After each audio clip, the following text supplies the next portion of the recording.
Hello, Craig. It's like, what day is this? It's the wrong day. Craig also comes to see me on Wednesdays when we do play Mm. tabletop stuff. I have been recording with Craig. Makes it much easier to go back and do like notes and stuff. And then I keep the recordings and I'm going to use them as blackmail. Mwahaha. I have all kinds of awful things that multiple people have said. Well, our awful things are posted. It's called That's the true. podcast. That's true. But they, to the best of my knowledge, don't want these things posted. Except for Jacob. I don't think Jacob gives a shit. He's a very strange person. I like him, but like he's very strange. And like you think about who's saying this, like how I am and how I think and how I speak, and he's strange. Let's start playing loud on my computer. Where's this noise, this foul noise coming from? It was me! Wahaha. Huh. Well, I still had Xbox Game Pass loaded on my computer. And Gotham Knights is coming to Game Pass in a couple days. Which one is that? That's the semi-sequel to the Arkham series, but not really, because they didn't want to do that. And marketed it terribly, making it sound like a multiplayer game when it's not. I see. At least as far as I know, it's actually not multiplayer. Oh, sorry, there is a 2-player co-op. It's also the one that it sounds like they massively retooled it after Avengers flopped. Because there's a lot of like vitriol stuff that made it seem like it was going to be a games as service thing. Yeah, like all the random ass loot and some of the skins that was found in the game and that sort of thing. Right. Huh, that's nice. There's a chart on Game Pass that I never noticed that describes all the supported languages.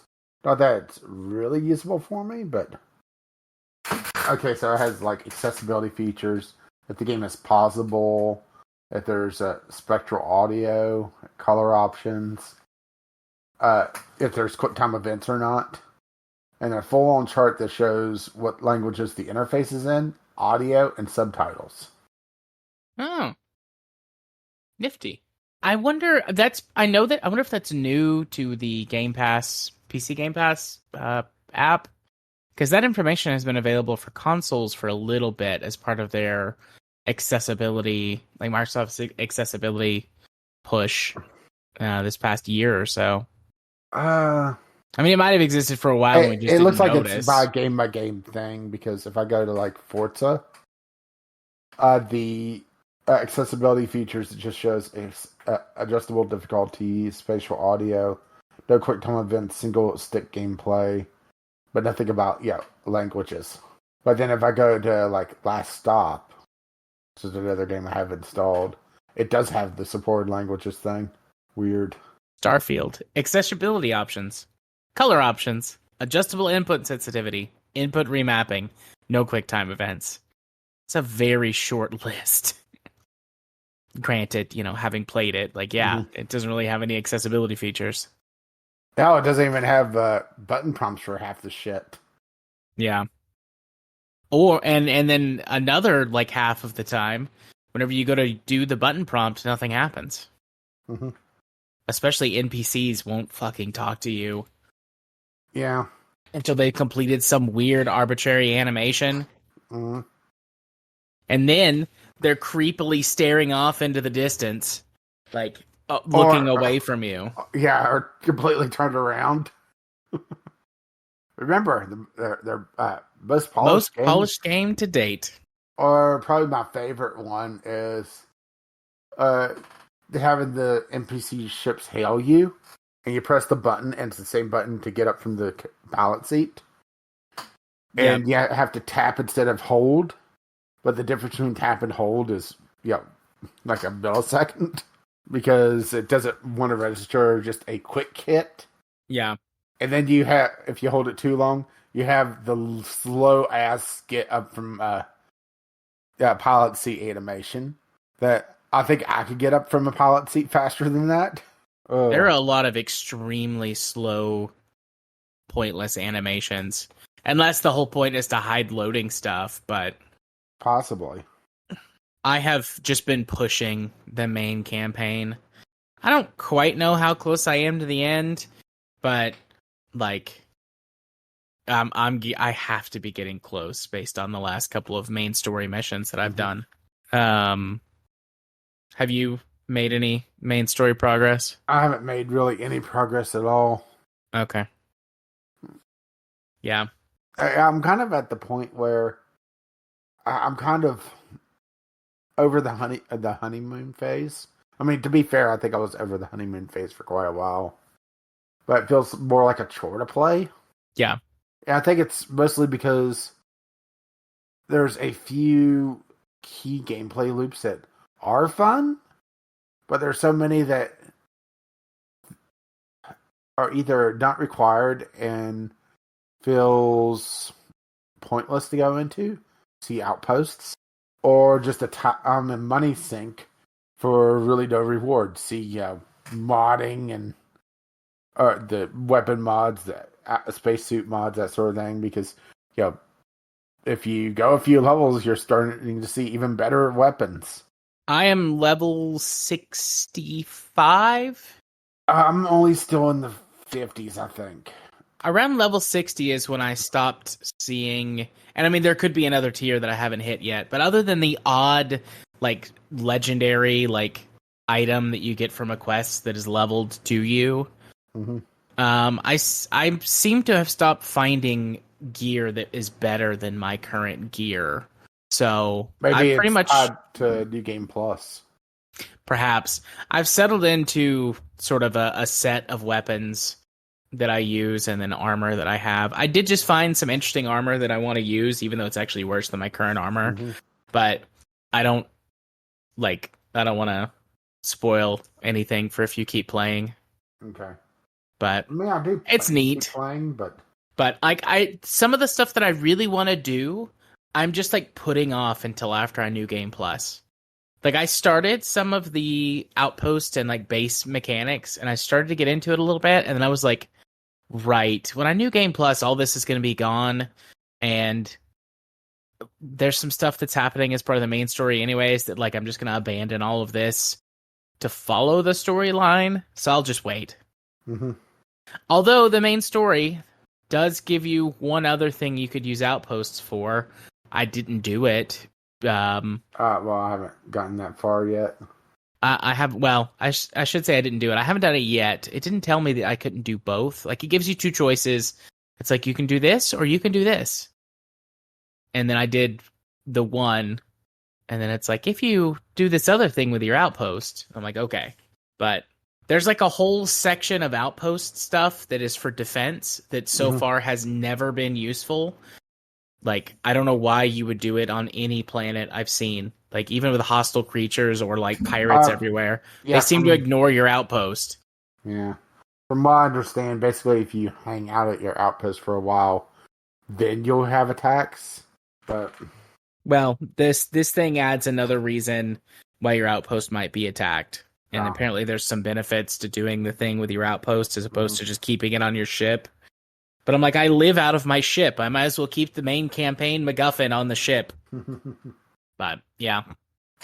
This story does a few neat things. It's so many things that are just Bethesda. Yeah. It's had a few neat things. I'm like, oh, okay. Well, that's a neat little surprise. And then, like, I call, like, the next 15 things that happen. It's like, oh, that's a neat little surprise. Although they do one, like, again, like, a really, like, kind of surprising thing. It's like, well, that's surprising, but it's not impactful. I don't understand. Like, do something else. Like, there's and I don't know how much you've interacted with this, but there's like the religious groups. And I think if you interacted with the religious groups a lot more, the thing that was like came out of left field for me would make a lot more sense. But like, yeah, I haven't really interacted with the religious groups. I think one of my traits is I was raised in one of them, but it only has given me like one or two dialogue options, and that's been it. Yeah. I have basically ignored them because I don't want religion in my space science game. And then like they shove you towards one of them, and then 20 minutes later you're talking to a character, and you're like, oh, this is what? Why are you here? But I think that would make a lot more sense or be more impactful if I invested more in the religious groups in the game. Also, every time I'm like, oh, that would be interesting if they revealed like some more stuff about this, I'm like, nah, that's gonna be DLC. Like the whole thing about the what's their face? House Varun. Like, still haven't really come up other than like a couple of minor things in the campaign. Or seeing their ships. Or seeing their ships. Like, that's DLC fodder. That's what that is. Yeah, which I'm totally flying one of them. Nice. I captured one of their C-class ships, and it's actually really nice. Lots of leg room, especially once you threw out all the baubles. Or sorry, I can't believe it's not bauble. They're actually a great serpent. Actually, I take that back. I didn't throw them all out. I needed some toilet paper.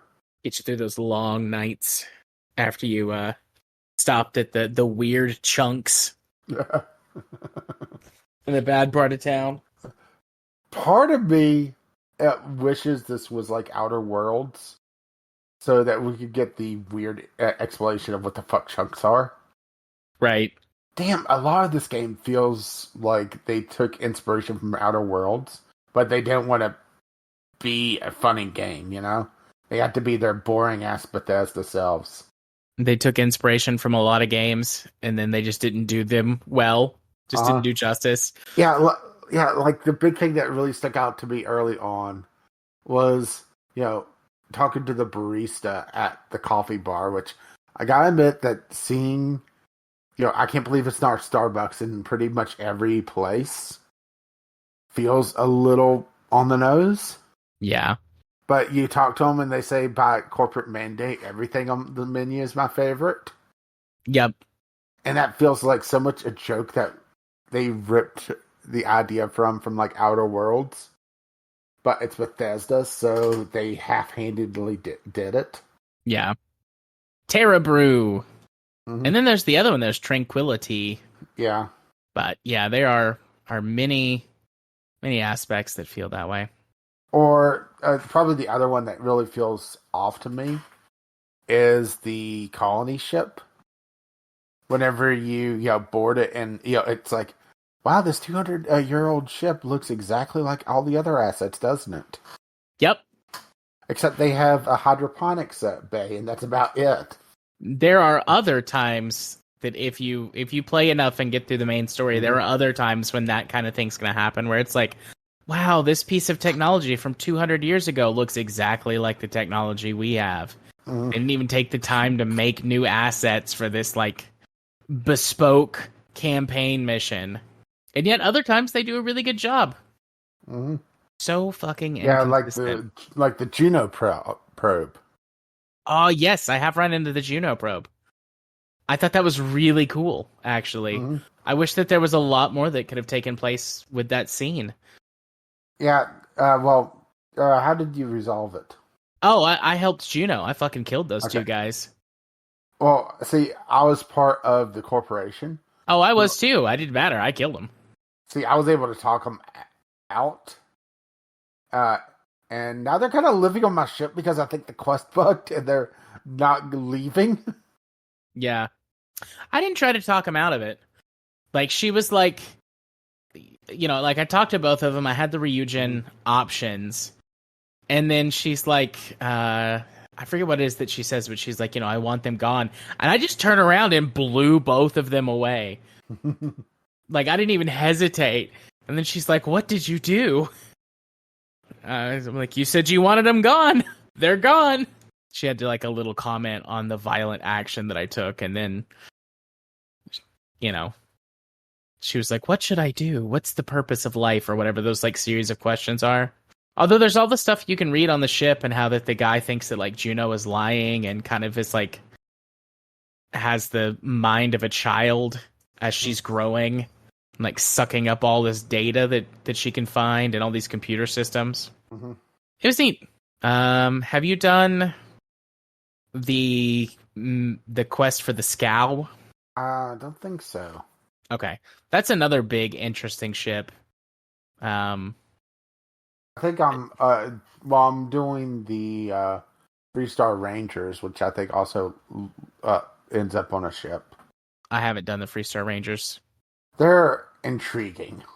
I'm considering completing the free because I did the UC, I did Ryujin all the way through, and then I'm considering doing the Freestar Rangers because as far as I can tell, those are like the big three quest lines other than the main quest. Mm-hmm.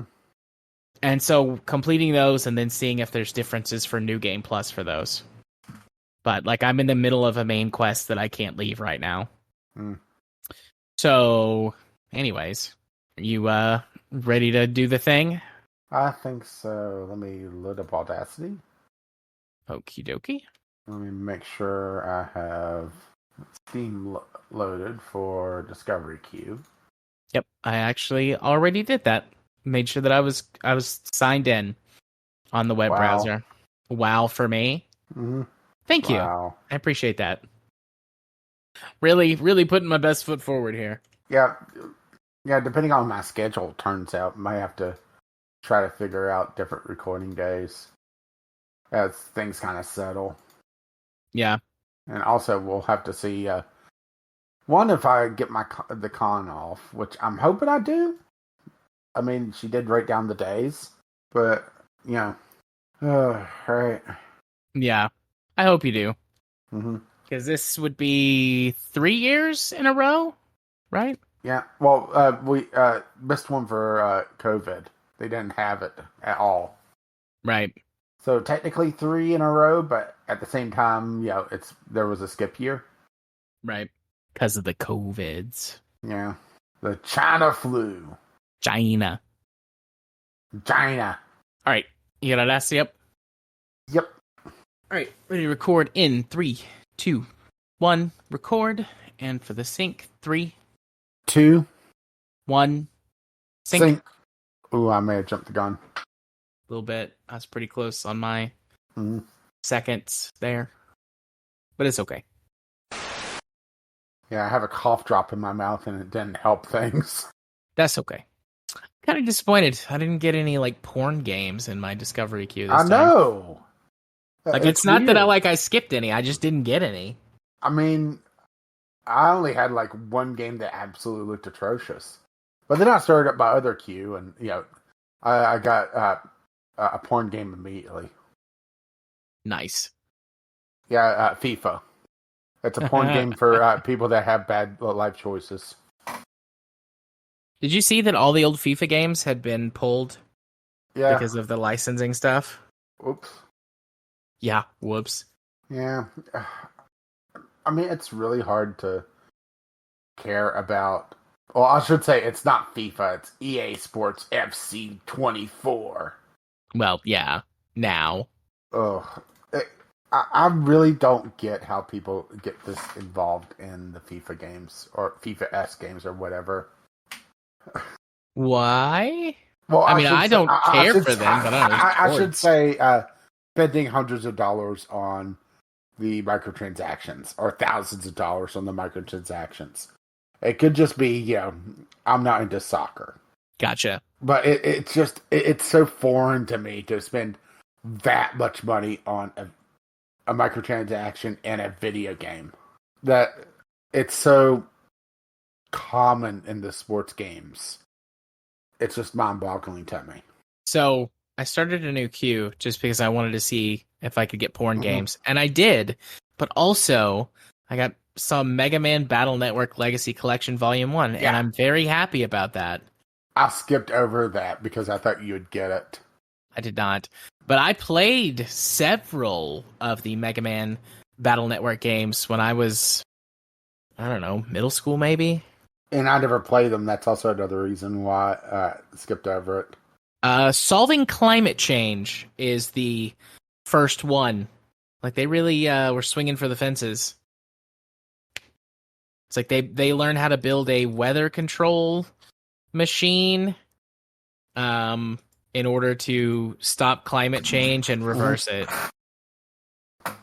Well, that's one way to do it. Yeah. Hang on, Like somebody's trying to like weaponize it. But anyways. oh god, this is actually real. I was scrolling through Reddit. Headline. This is from a sci-fi subreddit. And it was just a picture of an article. Yeah. Can't afford California housing?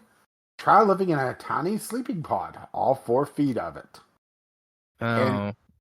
and it's essentially a pod hotel where you get a very, very small sleeping pod for $500 to $900 per month. Sweet baby Jesus. That's I found awful. I found the original link to it because I thought somebody was making it as a joke, as like, sci-fi dystopian. Make it up. The basic pods are 3.5 feet wide and 4 feet tall. Big enough, just big enough to fit a twin mattress. And they have a charging station, an LED lamp, and individual climate control systems. Residents share bathrooms and utilize storage lockers for their belongings, most of which won't fit into the pods. I mean, rental prices here, alright? Well, let's just see, alright? And let's go outside of Charleston, because... Actually, no, you don't even have to go outside Charleston. Here is a house that is... Does it say the square footage on this? But it's a 2-bedroom, 1-bath for $550 a month.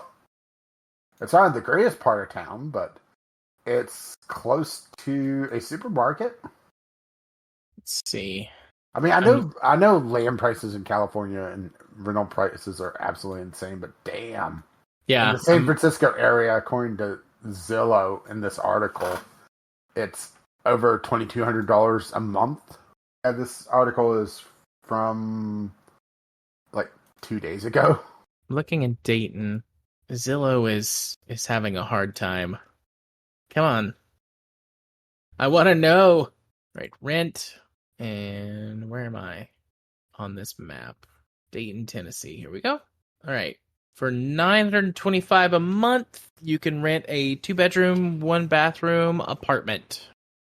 I know where these apartments are. I pass them every day on my way to work. Well, it also really depends on where you're going in Charleston for rental here, because you have essentially the east side and the west side. The west side is where the minorities tend to live, and the east side, especially as you get down to the Capitol building, start to get really expensive for obvious reasons. But you can still find individual stuff like here's a 2-bedroom, 1-bath. It's a smaller apartment, but it's $800. Or I shouldn't say apartment. Oh no, I guess apartment. House. It's a little hard to tell from the listing. I mean, it's just differences in cost of living. Mm-hmm. You know, like I said, $925 a month, 2-bedroom, 1-bathroom apartment. There's no square footage listed, but 2-bedroom, 1-bath. I'd imagine it's at minimum 800 square feet in that range. Oh, okay. I just have houses listed, so there's 4. Well, not that apartment building won't work because pretty sure that apartment building just burnt down like a few months ago. Oops. Zillow hasn't updated that, or the owners haven't updated that. Here's one that's literally on the river overlooking it for $1,600. But that's like a block away from the Capitol building. Although it is kind of funny.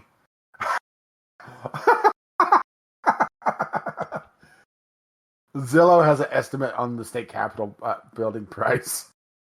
At $42 billion, and it shows the legislature chamber. It's like perfect. Nice. Although Zillow's overpaying because you can buy a West Virginia politician for like a lump of coal and $500. I'm really sad looking at this because I've lived in this area for almost 10 years. And like I remember when Katie and I were looking for our first apartment being like, let's see, what, finding places for like $300-400 a month that were, the stuff that's listed here, and for like $800 a month, you could rent like a 3 or a 4 bedroom house. And now $800 a month is like a 1 bedroom apartment outside of town. $925 a month, this little apartment inside town. Houses, there's nothing under $1,000 a month. Like, yeah, here. Well, it's hard to do a average just because there's the disparity because of the Capitol building. yeah, But if you go to like South Charleston, looks like the average is, I would say, 900, with some very cheap places, which are don't look bad. And yeah, nothing. And that's kind of the thing is that, housing here is cheap, but cost of living is also fairly cheap. Yeah, cost of living in Tennessee is pretty cheap as well, but still, it makes me unhappy. I was having a conversation the other day with somebody, an older person, and like thankfully they get it. But they, I was talking to them about housing and issues with several people I know and them having a hard time finding housing. And they were like, yeah, I can't imagine. Cause like, when I was first looking at my, first place here, it was $112 a month to rent, and was trying to figure out if I could afford it. And, and inflation things have changed, but it's like at the time I was making like $8 an hour. Mm-hmm. And he's like, there's a whole bunch of people now who don't make that, trying to live in the same kind of place that I was living in, and want $1,000 for it now. And it's like, yeah, which is, I mean, interesting. Like that's one of the main reasons why even more, and I'm doing like air quotes around this, like more conservative youth are still by and large like farther to the left than their parents were, because you can lie as much as you want. You can make as many enemies, or make as many people groups out to be enemies, and scapegoat people as much as you want, but you can't lie in the face of bills, and like all of these conservative kids still live in the reality that we do of housing and financial issues. At least the ones that aren't like, rich kids. I can fuck those kids, but the ones that come from more modest upbringings. Or you could always put them in a fiberglass submarine. Right. More modest upbringing or poor backgrounds, like, they might vote against their interests on a lot of stuff, but even, recent polling by like Fox and stuff is they are leaning more left economically, because they have to survive in the real world with us on this one. Mm-hmm. We'll all die from climate change together, and I'll feel smug about it. Yeah, but remember, for a short period of time, they made a lot of money for the stockholders. They did. And damn it, doesn't that make it all worth it in the end? Spoilers, it doesn't. Yeah, I have to laugh whenever the news talks about, well, we want to do this really progressive thing, but Republicans are saying that it may hurt the economy. All right. Yeah. Just shaking my head now. So anyways, let me navigate over here to Discord. Oh, hungry and tired. Are you there? Did I lose you? I'm here. Okay. All right. Yeah, I was poking around Zillow some more, and I found the house's old rental listing from before we moved in. Yeah. It feels a little weird. Right? Yeah. What's it telling you? Well, it says that we got a really good deal on the price of the house overall. Well, that's good. But just looking at estimated property value around us, it's kind of surreal. Yeah. It's how absurd some of it is. What really hurts is the house that burnt down, I guess 6 months ago now, was listed here for $150,000. Oof, right? Yeah. It's still on the map, so it was a nice looking place. at least from the outside. They had just remodeled it. But the thing is that they had some sort of electrical fault in it. That That would sucks. do it, huh? Yeah. Sometimes you gotta admit Zillow is kind of funny though. They have the Dollar General on the potential market value for the building, and I'm not sure if Dollar General's made that much in that building overall. Have It's you ever? like Oh, sorry. it's like over $250,000. Have you ever seen the YouTube channel Wendover Productions? I've seen that pop up. I haven't watched it yet. I know exactly what you're talking about. Really good YouTube channel that talks about a lot of fascinating topics about like And rail niche travel topics, and yeah. yeah. And they did a video. I'm not sure if it's their most recent one, but it's a very recent video that they did that was about Dollar General, talking about how Dollar General has spread so much so rapidly over the last decade or so, and kind of the economics of their business model. And like all of those buildings are like in subprime real estate, subprime areas, really low rents, and like that's how they do it. Mm-hmm. You know, pay his staff as little as possible and as few of them as possible. And high turnover rates so that they don't have to get out raises, and Yep. because that's kind of the other thing is that the local Dollar General, it's actually in a really good part of town because it's like right on the main drag. To go pretty much anywhere into town, you have to go right past it. Yeah. Which is a little weird for Dollar General. Usually they're a little bit out of the ways. But there's always, at best, 2 people, usually 1 there, but running both the cash register and stocking. And if you're there on truck day, it's utter chaos. Yeah. But it's also one of the few shops in town anymore because it's just driven everything else out. I could think of, let's see, there's the consignment / thrift shop. There's another shop that I haven't actually been into yet. I need to do that at some point. But neither of them sell food. There's a bakery / small restaurant. There's the old people diner that seems to be allergic to salt, which makes everything fucking bland. And yes, I've had this conversation with Anita. Yes, they have salt shakers on the table. Technically, you can put salt on them, but it's just not the same as seasoning as you go. Yep. You are correct, sir. There's the takeout burger place, which has honestly about the same problem, especially on their fries. And if you don't season fries while they're hot, you're not going to get salt to fucking stick to them. No. Although their burgers are good.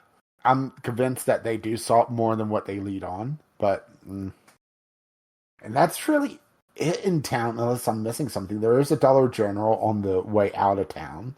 But yeah, I mean, to be fair, the flood a few years ago kind of decimated the town and killed off a lot of stuff. There is a hardware store. I forgot about them.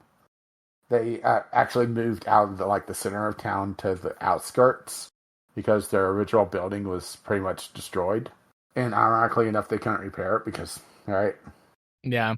Ironic that the hardware store couldn't fix itself. Yeah.